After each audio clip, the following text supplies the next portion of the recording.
Olá a todos e bem-vindos ao Sem Rastros. Eu sou a Luciana e aqui eu conto história de pessoas desaparecidas. O episódio de hoje é o primeiro do podcast que foi indicação de ouvinte. A indicação foi do Mauro no grupo do Telegram. Ele me mandou uma mensagem falando desse caso e eu não conhecia. Eu pesquisei, achei muito interessante e resolvi fazer. Eu gosto muito de receber sugestões. Desde então eu recebi umas 3, eu acho, que eu também vou fazer. Então, por favor, se você tem alguma dica de episódio, se vocês verem algum caso que seja interessante e que tenha a ver com o podcast, com desaparecimento ou sequestro, pode me falar que eu vou fazer. Eu sei que a maioria das vezes eu simplesmente falo: "Oi, bem-vindos, a história de hoje vai ser tal, vamos começar". E eu faço isso pensando em vocês, para que vocês não sejam enrolados pela minha falação no começo de cada episódio. Mas eu percebi que isso também me deixa um pouco fria. E eu nunca expressei aqui o quão feliz eu tô com o que o podcast está se tornando. Eu comecei só há 5 meses atrás, ainda um podcast novo. Eu não faço ele semanal porque eu não tenho tempo, mas o pouco que eu fiz, eu já recebo um tanto de gente me seguindo no Instagram, me mandando mensagem, falando que tá ouvindo, que tá gostando. Amigos que eu não conversava há anos me escrevem falando que são ouvintes, e vocês não têm ideia do quanto isso é legal. Se você me ouviu aqui e pensou: depois eu vou lá no Instagram, eu mando uma mensagem e desistiu, eu peço gentilmente para que você reconsidere, porque eu adoro receber comentários e quando vocês entram no grupo do Telegram, então, é uma felicidade, porque o que eu mais quero com o podcast é conversar sobre. A intenção do podcast foi justamente para que outras pessoas ficassem sabendo dos casos, para que eu possa ter alguém para conversar. Eu sempre coloco no final de cada episódio falando para vocês irem lá ver fotos e fontes no site, e também entrar no grupo do Telegram, etc. Mas agora eu tô falando então aqui no começo. Se vocês puderem seguir lá no Instagram, é @semrastrospodcast. O Telegram também é o mesmo nome. E vamos conversar, vamos falar sobre os casos, que essa é a minha intenção. Sobre o episódio de hoje. Ao contrário dos 2 últimos episódios, que teve 1 hora de duração, hoje não será tão longo, porque não se tem muita informação sobre esse caso. É quase que um paradoxo, porque esse é considerado o maior caso criminal da história do estado onde isso se passa. E mesmo assim, não se tem muita informação. Ao contrário de tantos outros casos que eu trago aqui, onde se tem documentários, fotos, inúmeros podcasts, esse já não tem tanto. Eu tive que pesquisar muito a fundo na internet para conseguir informação, mas eu acredito ter conseguido montar uma história legal para vocês entenderem. E falando sobre muita ou pouca informação, não existe uma explicação ou uma resposta certa do porquê alguns casos têm menos visibilidade do que outros. Não tem como saber quando um caso vai ser midiático e quando um vai ficar ali perdido nos portais de notícias. Mas eu acho que tem uma explicação do porquê o caso de hoje não teve tanta atenção quanto poderia ter. Em várias histórias de desaparecimento, costuma-se ter mais de uma teoria que prevalece. Às vezes tem 2, 3, 4 teorias que cabem quase que iguais em um caso, onde todas poderiam ser um motivo para o desaparecimento daquela pessoa. Mas no caso de hoje, eu imagino que seja pelo fato de ter um final óbvio. Antes de tudo, nós precisamos entender que todos os casos que eu conto aqui são pessoas reais vivendo emoções reais. Mas quando chega na TV ou nas mídias, o caso se transforma em história. No caso de hoje especificamente, o fim da história parece óbvio. Quando eu terminei de pesquisar, eu formei minha opinião e percebi que 99% das pessoas dividem da mesma opinião. E eu imagino que vocês ouvintes vão também formar esse mesmo pensamento. E é justamente por esse final óbvio que eu acho que esse caso não teve tanta visibilidade, porque assim que as pessoas ficavam sabendo da história completa, elas já formavam conclusões em suas mentes e então não tinham por que ficar falando sobre nas mídias, redes sociais ou ficar indo e voltando pesquisando fotos e outras evidências. Contudo, mesmo com tudo isso dito, este ainda é um caso não solucionado. Mas eu imagino que daqui a pouco vocês vão entender o que eu quero dizer com o final óbvio. Então é isso, vários recados dados e agora também meu agradecimento.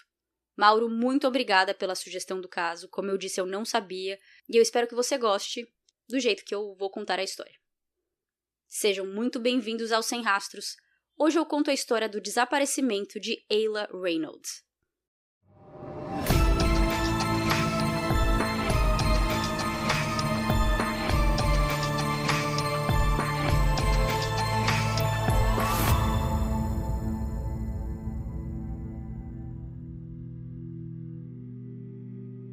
Quando estamos no colegial e depois na faculdade, é difícil pensar na ideia de sermos pais.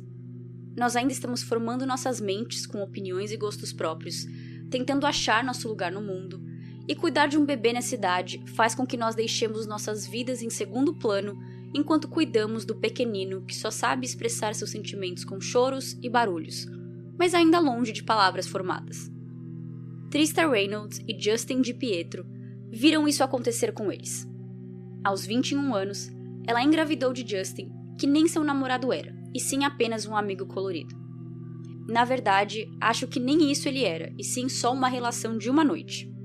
Mesmo com o nervosismo e sabendo das dificuldades de não só ser mãe, mas ser mãe jovem e sola, Trista começou a ficar feliz com a nova vida, cheia de desafios e também acompanhada de um baby fofo. Ayla Bell Reynolds nasceu no dia 4 de abril de 2010, rodeada pela família de Trista.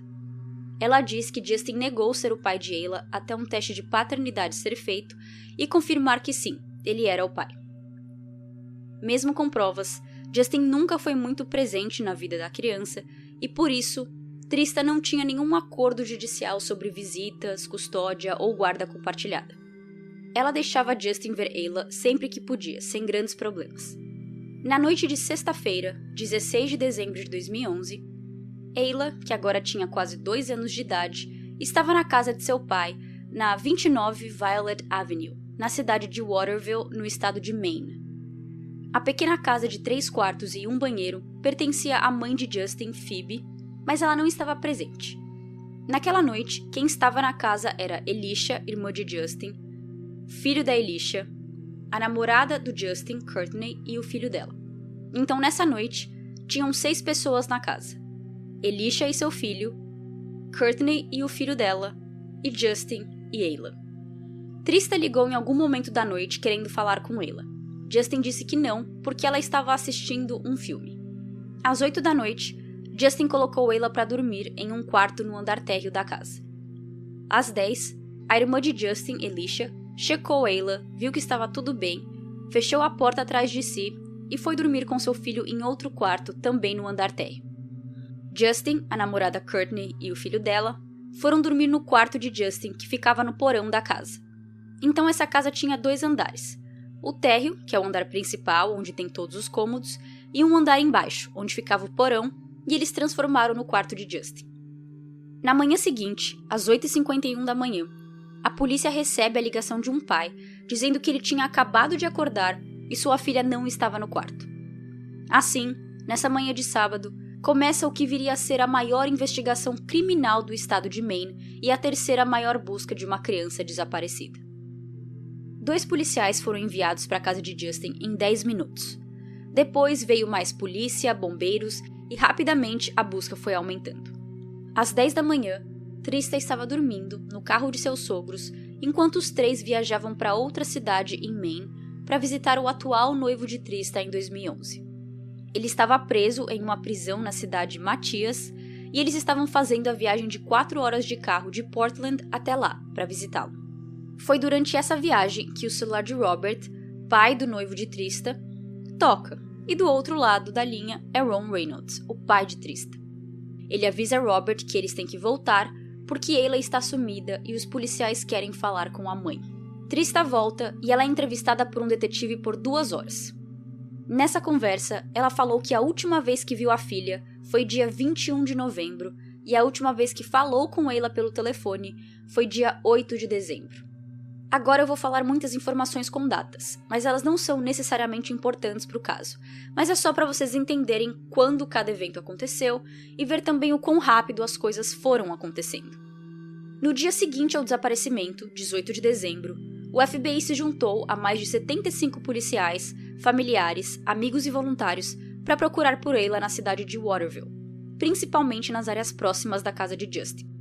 O mês de dezembro em Maine é muito frio e neva, então se Ayla tinha saído sozinha, andando sem rumo, ela dificilmente sobreviveria. Lembrando que ela tinha apenas 20 meses de idade. Um Amber Alert não foi acionado porque o caso de Ayla não tinha todos os requerimentos necessários para acionar. Alguma das regras é que a criança precisa estar em perigo iminente por causa de outra pessoa, provavelmente um adulto, e que tenha um veículo envolvido. No caso de semana passada, de Terry Jane Dusa, nós vimos que um Amber Alert foi enviado, pois as 2 crianças estavam desaparecidas e o principal suspeito era seu pai e sua caminhonete. Dia 20 de dezembro, Justin divulgou um comunicado.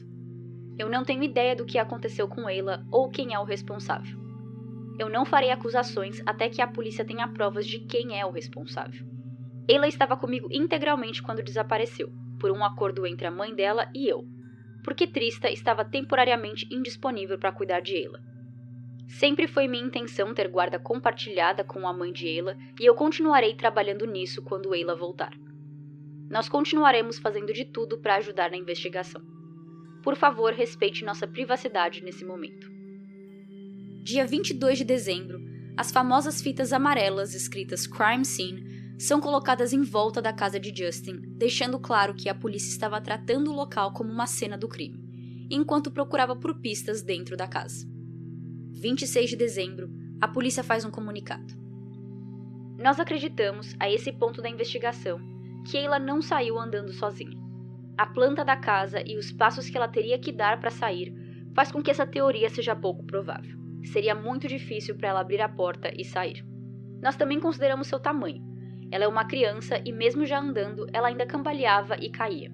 Nós acreditamos que alguém esteja envolvido em tirá-la de dentro da casa e esse é o foco que a investigação tomará agora. Justin fez um segundo comunicado no dia 28 de dezembro. É importante que o público ouça de mim pessoalmente que eu não tenho ideia do que aconteceu com ela e que eu não estou escondendo nada. Eu tenho ajudado a polícia totalmente e eu nunca faria nada para machucar minha filha. As questões sobre minha filha com machucados são loucas. Eu não gostaria que ninguém passasse pelo que eu estou passando. Isso vem me afetado mais do que qualquer um possa imaginar.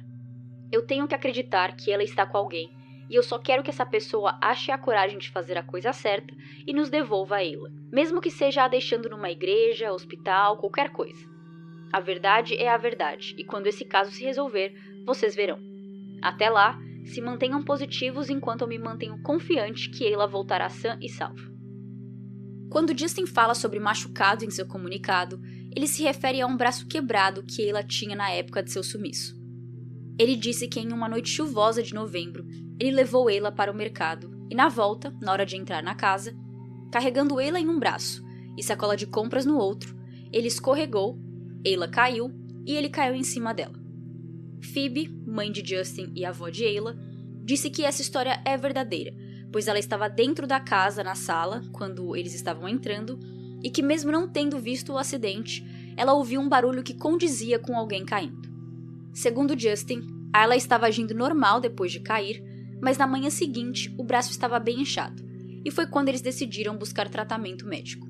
No hospital, o machucado dela foi diagnosticado como fratura do osso húmero, com deslocamento de rotação e ângulo.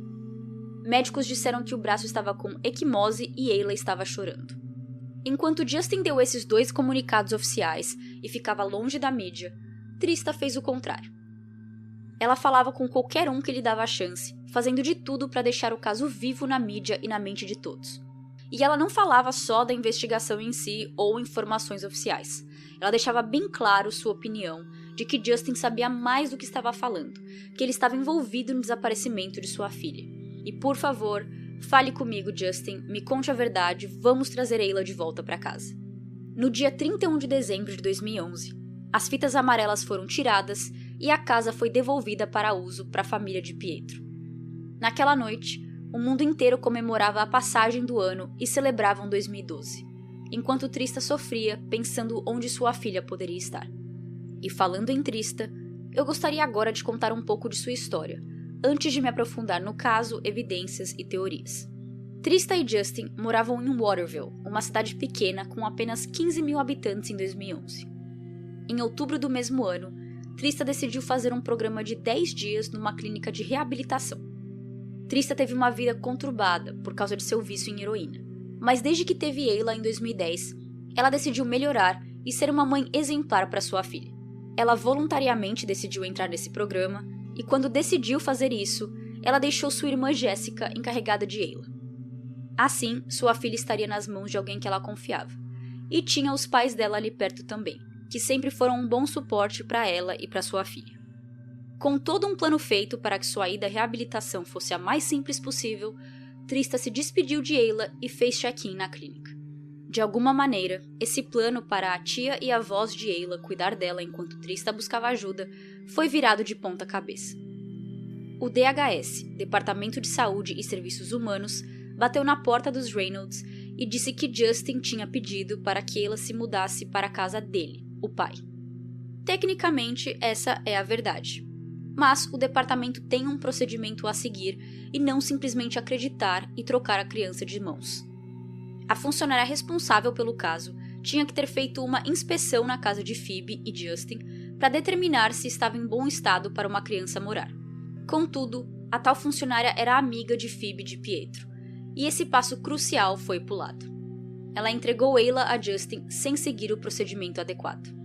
Nós não temos como saber se essa inspeção poderia ter feito a diferença na decisão final sobre mudar Ayla de casa ou não. Mas só o fato de que esse passo não foi cumprido já foi o bastante para receber a atenção negativa da mídia e abrir a conversa sobre o quão padrão ou obrigatório são esses passos, já que basta uma conexão pessoal entre o funcionário e a pessoa pedindo benefício para que esses requisitos sejam ignorados. No dia 17 de outubro de 2011, Justin foi até a casa de Jessica pegar a filha e levar para sua casa. Um policial estava presente na cena, para supervisionar a mudança de casa de Ayla. E de acordo com seu relatório, ele disse que Ayla estava na cozinha, rindo, brincando e conversando com ele, o policial. Quando Justin entrou no apartamento e Ayla o viu, ela começou a chorar e tentou fugir. Mas o policial a pegou no colo e deu para Justin. Depois, durante as investigações, o advogado de Justin diz que essa parte do choro e da tristeza ao ver o pai não é verdade. Antes de Trista ir para a reabilitação, os dois, pai e mãe, estavam juntos cuidando da filha. Mais a Trista, já que Ayla morava com ela. Mas Justin estava mais presente. Só que um pouco antes de tudo isso acontecer e ela desaparecer, Ayla voltava da casa do pai com alguns machucados não explicados. Em uma ocasião, quando Trista perguntou o que aconteceu, Justin disse que Ayla caiu numa piscina de bolinhas num restaurante fast food. O problema era que Trista sabia que esse restaurante não tinha uma piscina de bolinha. Sabendo que sua filha estava na casa de Justin, Trista saiu do programa de reabilitação antes do que ela queria, para tentar pegar Ayla de volta, mas a família de Justin se recusou. Por mais que Trista quisesse que a filha ficasse com sua irmã e pais, Justin também tinha direitos. Era frustrante para ela como mãe ter o seu pedido negado. Ela tinha motivos para não querer Ayla na casa do Justin e ela não achou que a filha estaria segura lá. Depois disso, joguinhos da parte de Justin começaram. Quando ela ligava para falar com Ayla, ele dizia que ela não estava disponível no momento. Trista até comenta que Justin chegou a mandar mensagens de texto onde ele dizia: "Você nunca verá Ayla de novo." Sem contar para Justin ou para a família dele, Trista abriu um processo para conseguir custódia completa de Ayla no dia 15 de dezembro de 2011.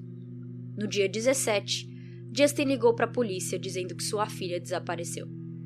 Trista voltou a morar com seus pais em Portland depois que saiu da clínica, que é uma das cidades mais conhecidas e populares de Maine e fica a 1 hora de distância de Waterville. Muitos se perguntam por que Trista não foi mais ativa em relação a Justin, porque ela não foi lá de surpresa para ver Ayla, porque ela deixou ele praticamente alienar a criança em relação à mãe. E eu acho que é pelo fato dela estar morando mais longe agora. E pode ser também que ela não tinha um carro na época, mas não se tem confirmação disso. Voltando ao caso. Não existe feriado quando se trata de crianças desaparecidas.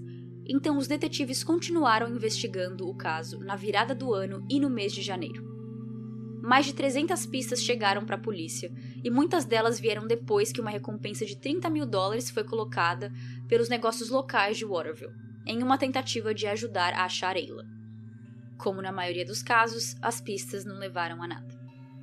A esse ponto, a polícia já tinha mudado a investigação para criminal, e no dia 28 de janeiro, mais de um mês depois da fatídica ligação de Justin para comunicar o desaparecimento de sua filha, a polícia confirma que sangue foi achado na casa dele. Eles não falam de quem é, apenas que sangue foi encontrado. Quem fala pela primeira vez que o sangue é de Ayla foi o padrasto de Trista, marido de sua mãe. Quando Ayla desapareceu, ele criou um website para ajudar na busca e colocar atualizações e informações. Então, quando o sangue foi encontrado, eles foram os primeiros a falar que era de Ayla. E eu não sei dizer se eles soltaram essa informação porque tinham evidências de que o sangue era da pequena Ayla, ou se eles assumiram e, num ato de desespero ou de colocar o nome de Justin na lama, eles divulgaram isso sem pensar nas consequências. Seja lá quem veio primeiro, o ovo ou a galinha, a polícia depois veio a confirmar que sim, era sangue de Ayla e que eles acharam em torno de 200 ml de seu sangue espalhados por alguns locais e objetos da casa. Para aqueles que são mais visuais, 200 ml é um todinho. Imagina o tamanho da embalagem do todinho. Essa é a quantidade de sangue que a polícia encontrou nos chinelos de Justin, em uma boneca, no porão e depois também em seu carro. Segundo relatórios, os locais onde sangue foi encontrado era consistente com o tamanho de Ayla e que podia ter sido criado por vômito intenso ou trauma contundente. O padrão do sangue era como se tivesse sido borrifado, não era em linha reta ou pingos. Algumas dessas amostras continham saliva, o que a polícia acredita vir de tosse, onde Ayla já estava machucada e começou a tossir e cuspir sangue devido a ferimentos internos. Respondendo ao novo furo do caso, o advogado de Justin disse que isso foi devido a uma vez que Ayla estava doente e que não é incomum uma criança que vomita repetidamente ter sangue em seu vômito. Ele diz: "Essa é a única explicação que nós estamos sabendo. O fato dele não ter as respostas para as perguntas de Trista não significa que ele é culpado de causar a morte dessa criança." Ele fala a Trista aqui porque ela também estava se perguntando do porquê desse sangue. A teoria da polícia é que o corpo de Ayla foi enrolado em um cobertor, colocado em uma bolsa ou mochila e levado para algum lugar. Eles acham que os 3 adultos que estavam na casa aquele dia não estão falando a verdade, pois a versão da história deles não bate com as evidências encontradas. Os 3 dizem que acham que Ayla foi abduzida, o que significa que alguém entrou, foi até o quarto de Ayla, pegou ela, saiu e ninguém, nem os 3 adultos e nem as 2 crianças, ouviram algo. Aí veio outra inconsistência. A polícia analisou as janelas da casa, especialmente a do quarto que Ayla estava, e concluíram que essa não podia ser aberta pelo lado de fora e que não tinha marcas de que tinha sido aberta à força. Os de Pietro respondem, falando que naquela noite, olha só, eles esqueceram de trancar a janela do quarto de Ayla. Um podcast que eu ouvi explicou essa parte certinho, dizendo que eles estavam tentando controlar a narrativa. Para tudo que a polícia mostrava como evidência, eles tinham uma resposta. Ela foi abduzida da casa com mais de 5 pessoas e ninguém ouviu nada. A janela foi esquecida aberta. O sangue achado foi de vômito. E não vamos nem entrar na questão de que se minha filha está vomitando sangue, é hospital na hora. E aqui aparentemente não deixa ninguém preocupado. Outra descoberta no caso de Ayla foi que 2 meses antes de desaparecer, Justin fez um seguro de vida no nome dela. E quando essa informação chega nas mídias, qualquer benefício de dúvida que as pessoas tinham para dar para esse homem vão embora. De acordo com Trista, o seguro foi tirado apenas 1 semana depois que Justin teve a custódia da menina. Então, no final de outubro, ele fez essa apólice. Eu acho que todos nós temos uma ideia do que é um seguro de vida. Mas uma explicação breve é que seguro de vida é um valor pago para as pessoas vivas na família quando uma pessoa morre. Então, se eu tenho um seguro no meu nome, e os beneficiários são meu marido, por exemplo, se eu morrer, ele vai receber a quantia que eu tenho combinada no meu seguro de vida. Além disso, o seguro também cobre os custos de funeral, e pelo que eu entendi, essas são as 2 funções principais para um seguro de vida. Mas então, como seria esse tipo de seguro para uma criança? Quando você compra o seguro de vida para uma pessoa menor de idade, existe a opção de, quando essa criança virar adulto com 18 ou 21 anos, dessa apólice passar para ela e ela continuar pagando. E também tem a opção de economizar dinheiro. Então, além de você pagar para o seguro de vida, é como se você também tivesse uma conta num banco, onde parte desse dinheiro mensal que você está pagando vai para essa conta. E quando a criança se tornar adulta, ela pode pegar de volta e usar para pagar uma faculdade, um carro, etc. Um seguro de vida para criança também é muito mais barato que para adultos, e o preço não aumenta. Então, outro exemplo, se eu acabei de ter um filho e eu quero fazer um seguro para ele, vamos supor que vai ser R$100 ao mês. Isso quer dizer que vai ser R$100 ao mês para sempre. Então, mesmo quando a criança já tiver lá seus 15, 16, 18 anos, eu vou continuar pagando 100 ao mês. Pensando nisso, é uma boa fazer seguro de vida para a criança se existe a chance dela ter alguma doença quando jovem, como diabetes ou leucemia, o que aumenta a chance dessas pessoas não viverem por muito mais tempo. Ou, pelo que eu li, também é interessante caso exista a chance de que a criança vai vir a ter uma carreira que é considerada perigosa, porque se o jovem ou adulto esperar envelhecer para fazer uma apólice, o custo pode ser muito caro ou empresas podem simplesmente negar a cobertura. Assim como adultos, esses seguros de crianças também cobrem custos de funeral e também dão dinheiro para o beneficiário. Mas, diferente do seguro de vida de adulto, o de criança paga um valor bem menor. Se vocês ouviram o meu episódio sobre o Mike Williams, ele tinha 3 seguros de vida no nome dele. Ele era um homem de 30 e poucos anos, com uma esposa e uma filha, e os 3 seguros davam quase 2 milhões de dólares juntos. Isso era possível porque ele era um homem mais velho, mas ainda jovem e saudável, com um bom emprego, bom dinheiro, sem problemas de saúde, então ele também pode pagar por uma apólice mais cara. Mas enquanto pessoas de 30 anos podem conseguir um seguro de milhões de dólares, crianças não costumam conseguir grandes quantias, talvez no máximo 50 ou 100 mil dólares. Tanto que, nos Estados Unidos, apenas 15% de americanos abaixo de 18 anos têm um seguro de vida. Com tudo isso dito, a dúvida de Trista é a mesma dúvida de todos nós, imagino. Por que um pai tiraria um seguro de vida em nome de uma criança?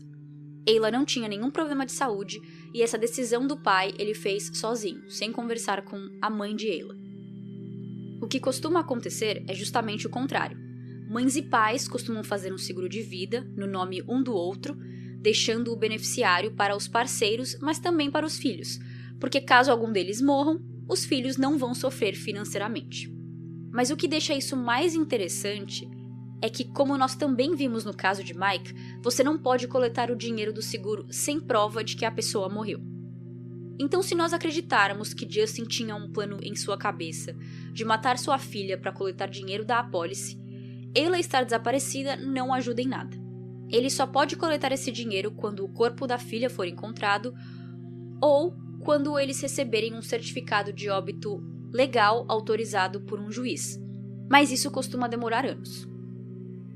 O sangue, o seguro de vida, os machucados de Ayla, tudo apontava como Justin tendo algo a ver com o caso, mas sem um corpo e sem provas mais óbvias, Justin continuou solto e os policiais continuaram investigando, mas sem outros suspeitos ou nenhuma prisão. Agora vamos para 2013. Então já se passou 1 ano e meio desde que Ayla desapareceu e nada mais aconteceu no caso. Ninguém é preso e mais nenhuma evidência é encontrada. Em julho desse ano, Justin é preso por agressão física contra Courtney, que era sua namorada quando Ayla sumiu. Aqui em 2013 eu acho que ela já era ex, mas eu não tenho certeza. Aparentemente, os dois estavam discutindo e Justin empurrou Courtney. Por causa disso, ele tinha que comparecer na corte em uma manhã de setembro para se declarar inocente ou culpado e falar sobre fiança e próximos passos. De alguma maneira, Trista descobriu que Justin ia estar lá aquele dia e ela foi na frente da corte confrontá-lo. Está tudo gravado e é bem estilo caso de família, com gritaria na frente das câmeras. Dentro da corte, enquanto seu filho se declarava culpado e aceitava pagar uma multa de $150 pelo delito cometido, Phoebe e Ron se desentenderam. Ela disse algo de baixo calão para Ron, pai de Trista, e ele respondeu: "O seu filho matou minha neta." Do lado de fora da corte, a mãe de Trista fez uma pequena coletiva de imprensa dizendo estar insatisfeita em como os policiais estavam tratando esse caso, já que foi confirmado que sangue de Ayla foi achado na casa de Justin e, mesmo assim, ele ainda estava solto. Quando Justin saiu de sua sessão, a baixaria continuou do lado de fora, com Trista seguindo ele perguntando sobre Ayla. Ela chega bem perto, mas Justin foge e Trista vai e corre atrás dele, até tirando seus sapatos para conseguir correr mais rápido. Para mim, a parte mais triste disso tudo é que depois de todo esse auê, Trista disse que foi reconfortante ver Justin, porque Ayla tinha os mesmos olhos que o pai, então era como se ela estivesse vendo Ayla nele, mesmo que só um pouquinho. Em 2014, Ayla escreveu uma carta para jornais pedindo para que Justin fosse preso pelo crime de maus tratos, por colocar uma criança em situação de perigo. O que Trista quer dizer aqui é que, já que sangue de Ayla foi achado dentro da casa de Justin, policiais poderiam pelo menos prendê-lo por saber que ele, de alguma maneira, esteve envolvido em fazer sua filha sangrar, a colocando em perigo. Ela resolveu fazer esse apelo porque não só a polícia não estava prendendo Justin por homicídio, mas também porque o prazo prescricional do crime de maus tratos já estava para vencer em alguns meses. O promotor de Waterville respondeu a esse pedido, dizendo que ele não tinha mais jurisdição sobre o caso, que agora estava nas mãos do promotor do estado de Maine. Ele também disse que se eles prendessem Justin por esse crime de colocar a criança em perigo, eles não poderiam no futuro prendê-lo por homicídio, caso mais evidências fossem encontradas, provando que Justin estava realmente envolvido com o desaparecimento de Ayla. Isto é, não se pode prender uma pessoa o acusando de 2 crimes se referindo ao mesmo caso, em épocas diferentes. De primeira, isso parece ser um motivo bom e honrável para não prender alguém, mas Trista sabia que se eles não tinham feito nada contra os de Pietro até então, eles não iam fazer ao menos que um corpo fosse encontrado. Em 2017, ainda sem nenhuma novidade no caso, Trista pediu pelo certificado de óbito de sua filha, com um motivo maior por trás. Com esse certificado, ela poderia abrir um processo civil contra Justin de wrongful death. Em português, isso se traduz livremente para morte errada, o que já deixa claro o que quer dizer, que a pessoa sendo processada casou a morte de Ayla com ações erradas, e sujeitou a criança a dor, terror e machucados físicos. Eu perguntei para minha irmã, que é advogada, o nome desse crime em português, e pelo que ela disse, isso não existe no Brasil. O mais perto que temos, considerando a história de hoje entre Justin e Trista, é que Trista poderia abrir um processo contra Justin de danos morais, porque ele não agiu corretamente no seu dever de cuidar de Ayla. No dia 17 de dezembro de 2018, com esse processo sendo aberto no aniversário de 7 anos do desaparecimento de Ayla, Trista tem acesso aos arquivos oficiais da polícia sobre o caso, coisa que até então ela não tinha. Ela dependia das mídias e da boa vontade dos policiais de falar sobre cada descoberta e passos tomados. Eu sempre falo aqui que a polícia não tem obrigação de abrir o bico sobre tudo o que acontece em seus casos em andamento. E que, na verdade, é bom deixar certas informações longe do público. Mas desse jeito, Trista teve acesso a tudo e Justin, do outro lado da briga, também. Justin atualmente mora na Califórnia e Trista continua em Maine. O processo civil já está em andamento, mas as coisas estão se movendo devagar por causa da pandemia. Sobre o caso criminal do desaparecimento de Ayla, esse continua aberto e ativo. O pai de Trista, Ron, disse que sua vida mudou quando Ayla desapareceu. E em 2013, ele teve que dar entrada em uma clínica mental, porque ele estava pensando em matar as pessoas da família de Pietro. Ele queria explodir a casa deles, mas foi parado no caminho pela polícia de Portland antes de algo pior ser feito. Ele revidou e brigou com os policiais, ficou internado no hospital por 3 dias e foi diagnosticado com PTSD, depressão e pensamentos suicidas. A esposa de Ron, madrasta de Trista, acredita que o caso de sua neta foi falido pelo sistema e que ela adoraria ver uma lei tipo a Lei de Ayla, para que o DHS seja obrigado a inspecionar a casa de uma pessoa antes de colocar uma criança lá. Isso já é procedimento padrão, mas talvez não seja obrigatório ou não é visto com tanta rigorosidade quanto deveria ser. A madrasta disse: se ela teve que morrer para que isso aconteça, que pelo menos isso seja feito para honrar sua vida. Trista diz não pensar nos últimos momentos de sua filha, porque ela acha que ela estava chamando pela mãe e que ela devia estar pensando: por que a minha mãe não veio me salvar? Quando Ayla desapareceu, Trista tinha outro filho de 9 meses de idade na época. Em 2017, Trista deu uma entrevista dizendo que seu filho tem sonhos brincando com Ayla e com outras pessoas que possuem asas, fazendo ela acreditar que sua filha morreu e está no céu. Na mesma entrevista, ela se mostra otimista com o futuro do processo civil e que ela gosta de qualquer ideia que faça com que Justin, Alicia e Courtney subam ao púlpito e sejam interrogados formalmente. O advogado de Trista está cuidando do caso civil pro bono, mas uma vaquinha online foi criada com o fim de pagar por especialistas e quaisquer outras despesas com o processo e julgamento.